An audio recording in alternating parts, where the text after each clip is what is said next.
everywhere in TV5. Bilang Pilipino, 2025. Mga kapatid, muli ay himayin natin ang mga kwento sa likod ng numero ngayong 2025 elections. Ngayon ay titingnan naman natin ang nangyaring botohan sa Cebu, kung saan ito ang pinaka-vote-rich province. So, mag-drill down tayo sa Cebu at makita nga natin na pagdating sa pagka-senador, number 1, si Senator Bongo with 1.8 million votes na sinusundan ni Senator Bato de la Rosa with 1.6 million votes. At yung top 5 nga nila, no, Jimmy Bondoc, Rodante Marcoleta, Camille Villar, lahat ng ito ay kaalyado ni dating Pangulong Duterte. Makita natin na nakapasok din sa number 6, si Bam Aquino, na kahit puro kaalyado ni dating Pangulong Duterte, Philip Salvador, Raul Lambino, JV Hinlo, pro PDP laban, very strong showing pa rin ang pinakita dito ni Senator Bam Aquino. Pero interesting din mga kapatid ang nangyaring laban sa lokal, no? So kung titingnan natin sa pagka-governor ng Cebu, upset nga ang nangyari. Kung saan nanalo si Pam Baricuatro na kaalyado ni Vice President Sara Duterte at nakakuha siya ng halos 1.1 million votes. At ito ay may katumbas na 350,000 votes na kalamangan kay current Governor Gwen Garcia na nakakuha ng 750,000 votes. Sa pagka-vice-gobernador naman, nangunguna si Glenn Soco na kapartido ni Gwen Garcia with close to 1.1 million votes. Pero sa pagka-mayor naman, titingnan natin sa Cebu City,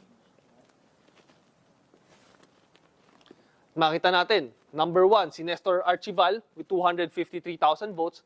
At pumapangalo nga dyan si Raymond Garcia with 175,000 votes. At pumapangatlo lamang si Mike Rama with 118,000 votes. Sa pagka-vice mayor naman ng Cebu City, nanguna dyan si Tommy Osmeña with 231,000 votes. At pumapangalawa si Dondon Ontiveros with 187,805 votes. So muli mga kapatid, ang daming pagbabago na nga ang nangyayari dito sa Cebu, no? Sa Cebu City in particular, kung saan it's going to be Archival Osmeña who's going to be leading Cebu City moving forward. So muli mga kapatid, pagdating sa Cebu, nag-dominate ang PDP laban na sa pagka-governor at sa mga senators na nakita natin at napag-usapan kanina. And bakit importante ang Cebu? It is the most vote-rich province. Muli, ako si Edson Guido, Chief Elections Analyst ng TV5. Bilang Pilipino, bayan ang ipanalo. Bilang Pilipino, bilang Pilipino. This is just intended for replay. Thank you for listening to this warning. This is Magandang just hapon. a Pasadahan replay. natin ang mga Thank you. baratsyatang balita dito sa Frontline Express. Personal na sinuyod ni Pangulong Bongbong Marcos ang NAIA Terminal 3 para raw makita kung ano pa ang dapat ayusin dito. Nangako naman ang pribadong operator ng NAIA na mas pagagandahin pa ang mga infrastruktura sa paliparan para mas madali ang pagbiyahe ng mga pasahero. Para sa detalye, nasa linya ng telepono si Gerard de la Peña. Gerard, kamusta ang naging pagbisita ng Pangulo dyan? Alam mo, personal nga na inikot ni Pangulong Bongbong Marcos itong NAIA Terminal 3 para makita ang naging mga pagbabago at kung ano pa ang mga dapat ayusin para mapadali ang pagbiyahe ng mga pasahero, partikular na ng overseas Filipino workers. Mula check-in counters, immigration at maging ang OFW lounge, sinilit ni PBBM. Nabalitaan niya raw magandang feedback ng mga pasahero dahil sa ilang improvement dito sa NAIA. Nagbigay naman daw ng commitment ang San Miguel Corporation na papalawigin pa ang mga pasilidad para mas maraming pasahero ang maaaring makagamit nitong paliparan. Balak daw ng New NAIA Infrastructure Corporation na maglagay ng mga facial recognition device sa mga check-in at immigration counters para maging mas madali sa mga pasahero ang pagbiyahe. Pati raw ang mga immigration e-gates daragdagan din. Ayon kay NNIC Chairman Ramon Ang, ilalagay ito sa lahat ng terminal. Ang DOTR daw magsasabi sa kanila kung ilan ang kakailanganin. But nilinaw naman ng mga otoridad na walang gastos dito ang pamahalaan at posible raw matapos ito sa susunod na Copyright anim na buwan. TV5. Yan po ang Express Report ni Gerard de la Peña. Natagpuan ng mga mangingisda ang 1.5 billion pesos na halaga ng shabu sa dagat malapit sa Masinloc, Zambales. Base sa report ng Philippine Drug Enforcement Agency at ng Philippine Coast Guard, namataan ng mga mangingisda ang 10 sakong palutang-lutang sa dagat. Inakala pa raw nilang mga food pack ang mga ito na may kabuang timbang na 222 kilos. Pero nang buksan, mga shabu pala ang nasa loob. Inaalam na ng motoridad kung saan nanggaling ang mga ito. Samantala, nasa batang higit 6.8 million pesos na halaga ng shabu na nakasilid sa package sa Central Mail Exchange Center sa Pasay. Base sa investigasyon, pinadala mula sa Ontario, Canada ang parcel na idineklarang naglalaman ng mga bag at damit. Nang inspeksyonin, tumambad ang 1 kilo ng shabu na nakabalot sa foil. Inaresto naman ang babaeng consignee ng package. Giniit daw ng babae na wala siyang alam na may lamang droga ang package.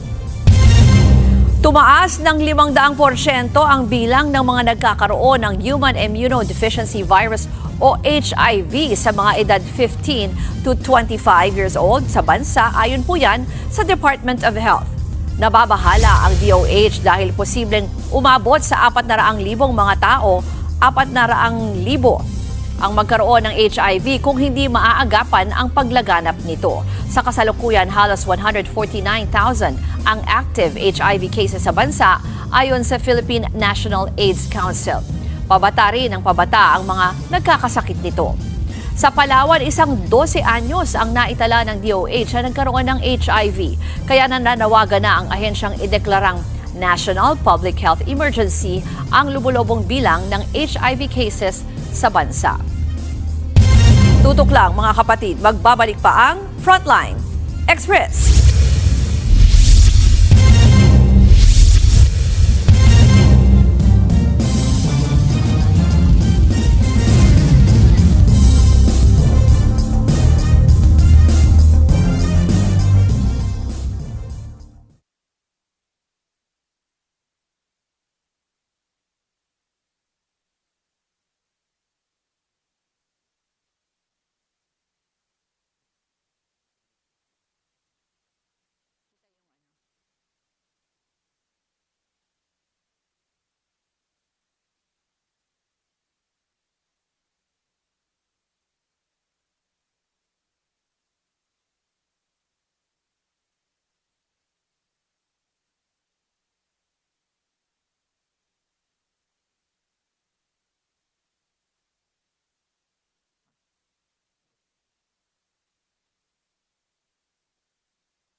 Napatay ang dating mayor ng Lagayan Abra matapos pagbabarilin sa bayan ng Bangged. Base sa investigasyon, nakaupo lang ang biktimang si Jendrix Luna sa harap ng kanyang bahay nang bigla siyang lapitan ng 4 na lalaking sakay ng 2 motorsiklo. Tsaka pinaulanan ng bala. Sinugod siya sa ospital pero binawian ng buhay. Nakatakas naman ang mga namaril. Inaalam pa kung sino ang mga salarin at ang kanilang motibo sa pamamaril. Target matapos ang Department of Transportation ang tinatayong common station ng MRT-7 sa North EDSA sa Quezon City sa 2027. Kung sakaling sabay sa pagbubukas nito ang pagiging fully operational ng bagong train line na nagkokonekta sa Metro Manila at Bulacan. Sinabi ni Dizon sa confirmation hearing niya kanina sa Senado. Ang common station ng MRT-7 ay karugtong ng mga linya ng MRT-3 at LRT-1. Malapit lang din ito sa tinatayong Metro Manila Subway. Ayon sa ahensya, inaasahang 250,000 pasahero ang makikinabang araw-araw pag natapos ang istasyon. Mahigit 1 dekada na po ito, halos 15 years na. At tingin ko po within the term of the President, lahat po ng proyektong to ay matatapos at operational na rin po. Sa mga kapatid nating motorista na nahuli sa NCAP pero sa tingin nyo naman ay hindi kayo lumabag sa batas trapiko, hindi po kailangang rumekta agad sa tanggapan ng MMDA para i-contest yan o umapila. Pwede nyo po yung gawin online. Ayon sa MMDA, iscan lang ang QR code na nakikita sa inyong screen. Makikita rin po yan sa official social media pages ng ahensya. Sagutan ng mga hinihinging impormasyon gaya ng pangalan, birth date, address, uri ng sasakyan, plate number at iba pa. I-upload ang kinakailangang dokumento gaya ng Unified Ordinance Violation Receipt, driver's license at official receipt o Certificate of Registration o ORCR ng inyong sasakyan. Kukontakin po kayo ng MMDA Traffic Adjudication Division para sa pre-processing ng inyong apela. Bago po tayo magtapos, sinuspindi po ng MMDA ang number coding scheme sa Metro Manila sa Biyernes, June 6. Ayan po ay para sa paggunita ng Eid al-Adha o Feast of Sacrifice ng mga kapatid nating Muslim na idineklara pong regular holiday. At yan ang mabilis sa pasada ng mga balitang dapat niyong malaman. Ako po si Ruth Cabal. Magandang hapon.